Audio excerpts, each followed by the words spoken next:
merupakan orang-orang yang dimurkai. An'amta, yang engkau beri nikmat, ya kan? Ghairil maghdub, bukan yang dimurkai.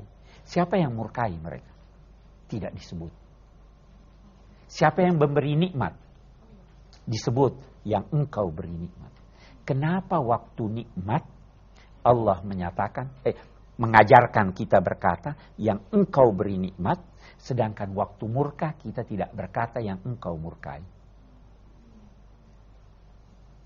Sebab murka Tuhan itu kita. Ya kan? Sebab perolehan nikmat Tuhan bukan karena kita, karena limpahan karunia Allah. Itu satu, ya kan? Oke. Yang kedua, jangan menisbahkan yang buruk kepada Tuhan. Murka itu secara umum tidak baik. Tapi memberi nikmat itu secara umum pada dasarnya baik. Kalau baik, nisbahkan kepada Tuhan. Kalau buruk, jangan katakan itu dari Tuhan. Cari dulu penyebabnya pada diri Anda. Itu sebabnya siratal ladzina an'amta 'alaihim ghairil maghdubi 'alaihim. Siapa itu yang dimurkai Allah? Dulu Rasul memahami ini dalam arti orang Yahudi, ya kan? Sebenarnya itu contoh yang beliau angkat. Sekarang banyak selain Yahudi, ya kan? Allah subhanahu wa ta'ala, atau kita dapat berkata, orang yang dimurkai Allah itu adalah orang yang mengetahui kebenaran, tetapi enggan mengikutinya. Itu dimurkai Allah. Kalau kita merujuk kepada ayat-ayat Al-Quran, kita akan menemukan dari kata-kata yang menggunakan kata ghadab, itu banyak yang dimurkai Tuhan. Gitu? Yang memecah belah persatuan dimurkai Allah. Yang mengingkari ayat-ayat Allah dimurkai Allah.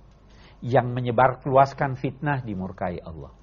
Yang berzina dimurkai Allah. Yang membunuh nabi-nabi dimurkai Allah. Jadi kita bermohon jalannya para nabi, tapi kita bermohon jangan sampai mengikuti jalannya yang dimurkai Allah. Siapapun mereka itu. Waladhdallin, dan bukan pula jalan orang-orang yang sesat. Biasanya itu kalau orang sesat bagaimana? Saya mau ke arah sana, saya sesat. Sesat itu sebenarnya orang yang mau menemukan kebenaran, tetapi dia tidak tahu jalannya, dia sesat. Nah, kalau al-maghdub, dia udah tahu, tapi dia tidak mau. Kalau wadhdallin, sesat, tidak mengetahui arah yang benar. Itu sebabnya orang lupa pun dinamai dhal. Karena dia tidak tahu arah kebenaran. Orang itu mau nggak lupa? Nggak mau kan? Dia mau benar. Tetapi dia dhalla an tadilla ihdahuma fatuzakkira ihdahuma al-ukhra. Baik. Kita ini memohon hidayat Allah, ya kan? Ihdinas siratal mustaqim.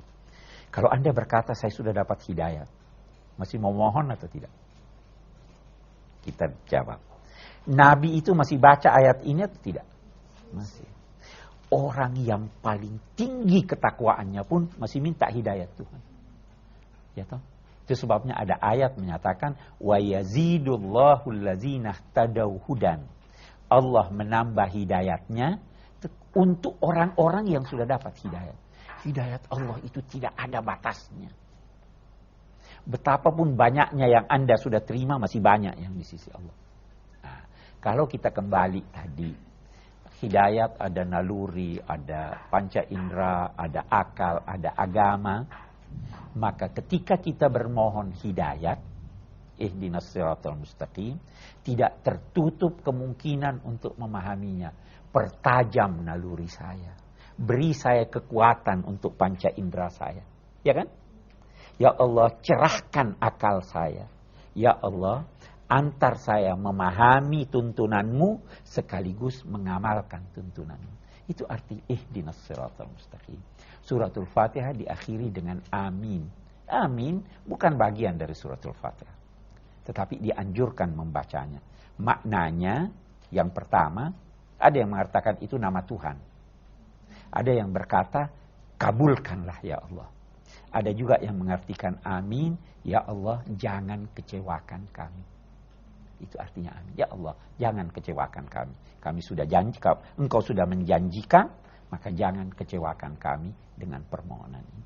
Saya kira itu sepintas dari kandungan Al-Fatihah. Yang mau bertanya, saya persilahkan. Anda silakan. Ya, terima kasih atas waktu yang telah diberikan. Saya ingin bertanya kepada Pak Ustadz, bagaimana cara kita memperoleh hidayah dari Allah? Terima kasih. Tadi kita jelaskan bahwa hidayat agama itu ada dua macam. Ada hidayat sekedar memberitahu, ada hidayat mengantar. Kalau hidayat yang pertama ini, sebelum Anda minta sudah diberikan oleh Allah. Ya kan? Jadi Anda sebenarnya sudah dapat hidayah. Tetapi baru diberitahu. Anda sudah diberi akal, Anda sudah diberi panca indera, Anda sudah diberi naluri. Sudah datang Rasul yang menjelaskan, sudah ada kitab suci, itu hidayat Tuhan. Kita semua sudah dapat itu. Nah, untuk mendapat hidayat yang kedua, itu pertama Anda yang harus aktif. Ya Allah saya mau. Persis seperti orang mau naik pesawat jam 4 subuh. Mau bangun atau tidak? Bangun. Oke, harus. Oke. Ini Anda mau. Dalam konteks mau itu, Anda harus menghindarkan diri dari sebab-sebab Tuhan tidak beri Anda. Apa itu? Innallaha la yahdi al-qaumal kafirin. Yang menutupi kebenaran Tuhan tidak berikan hidayatnya. Hidayat yang kedua. Innallaha la yahdil qaumal fasiqin. Orang yang bergelimang dosa tidak diberi Tuhan. Orang yang lupa Tuhan, Tuhan juga lupa dia. Nasullaha fa'ansahum anfusahum. Ya, jadi itu caranya. Anda harus mau. Nah, kalaupun Anda sudah mau, sudah melangkah ke sana, buktikan kemauan Anda dengan bermohon dalam salat. Ihdinas siratal mustaqim. Ya kan? Itu caranya. Jelas? Oke. Masih ada yang lain? Silahkan yang mau bertanya. Terima kasih. Kembali ke masalah dimurkai tadi Pak Ustaz. Kalau di dalam surah Al-Baqarah mengatakan khatamallahu ala qulubihim wa ala sam'ihim dan seterusnya. Apakah orang-orang yang masuk ke dalam golongan yang disebutkan dalam ayat tadi disebut sebagai orang yang dimurkai tadi? Makasih. Baik. Itu yang pertama dulu. Ayat yang saudara baca di suratul Baqarah itu berbicara tentang orang-orang tertentu. Innal ladzina kafaru sawa'un 'alaihim a'anzartahum am lam tunzirhum la yu'minun. Baik kamu beri peringatan maupun tidak beri peringatan, mereka tidak beriman. Ada enggak orang kafir yang diberi peringatan terus beriman? Ada. Yang di sini orang-orang tertentu yang menutup mata dan telinga mereka. Nah, itu sebabnya dikatakan khatamallahu ala qulubihim wa ala sam'ihim wa absarihim ghishawa. Jadi pendengarannya, matanya itu pendengarannya sudah tuli, matanya sudah tertutup, sehingga dengan sendirinya ditutup oleh Allah hatinya melalui sistem yang ditetapkannya. Nah, jadi siapa yang melangkah lebih dulu? Mereka. Nah, di sisi lain kita perlu ketahui bahwa memahami ayat-ayat Al-Quran itu tidak bisa berdiri sendiri satu ayat. Kita harus lihat ayat-ayat yang lain. Itu sebabnya tadi saya katakan, kenapa Allah menjadikan mereka lupa? Nasullaha. Mereka lupa pada Allah. Fa'ansahum anfusahum. Zaghu. Fa'azaghallahu qulubahum. Nah di sini khatamallahu ala qulubihim. Kenapa? Karena memang mereka tidak mau. Mereka tutup mata dan telinga mereka. Ya kan? Nah, orang semacam ini dimurkai atau tidak? Ya jelas dimurkai.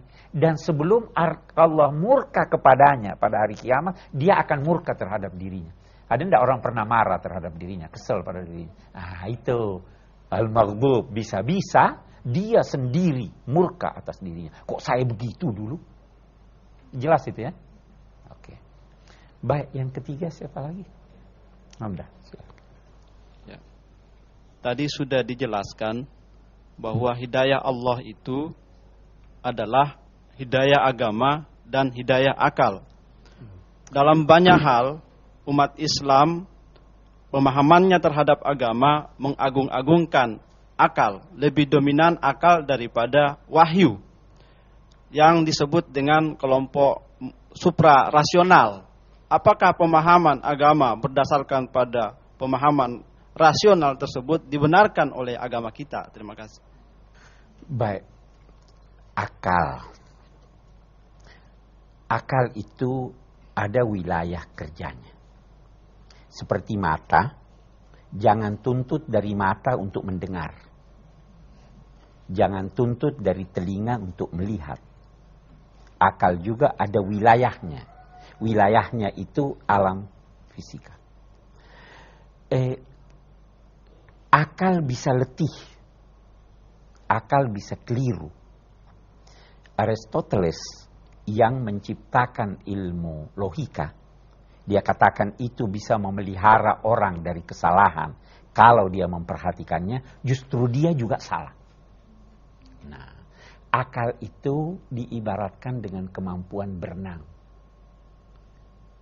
Kalau keadaannya tenang, ombaknya tidak besar, sangat baik orang yang pandai berenang. Tetapi kalau sudah ombak dan gelombang membahana, ketika itu yang bisa berenang dan yang tidak bisa berenang, dua-duanya butuh pelampung. Ya kan? Nah, pelampung itu adalah ajaran agama. Jadi kita perlu menggunakan akal. Sebagaimana perlunya kita pandai berenang. Tetapi kita harus pandai-pandai di mana kita menggunakannya. Kita menzalimi akal kalau kita tuntut dia memberi jawaban menyangkut hal-hal yang di luar wilayahnya. Sebagaimana kita menzalimi mata kalau kita mau dia tolong dengarkan musik ini bagus atau tidak. Ya, itu ya. Jadi Islam tidak menentang akal. Tetapi kita harus menempatkannya pada tempat yang wajar. Jelas ya? Baik, kita akan ambil kesimpulan dari apa yang kita bahas ini. Ihdinas siratal mustaqim, siratal ladzina an'amta 'alaihim ghairil maghdubi 'alaihim waladdallin. Yang pertama, mohonlah selalu hidayat Allah. Kita terkadang ada sesuatu di samping kita cari di mana-mana. Kita biasa cari kacamata, padahal sudah ada di sini. Ya toh? Kita perlu petunjuk Tuhan. Kita biasa cari yang sebenarnya kita tidak sadari bahwa itu ada.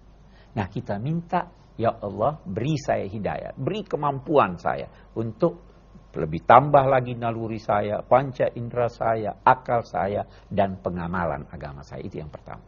Jangan bosan meminta hidayat dari Allah. Walaupun Anda merasa Anda sudah hebat. Itu satu. Yang kedua, jangan sekali-kali bersikap picik menyangkut ajaran agama. Ajaran agama itu luas. Dia diibaratkan dengan jalan tol. Kita bisa berbeda dengan seorang, dengan yang lain, selama kita sama-sama di jalan tol. Kita bisa berbeda selama orang-orang itu menempuh jalan-jalan kecil yang bercirikan kedamaian.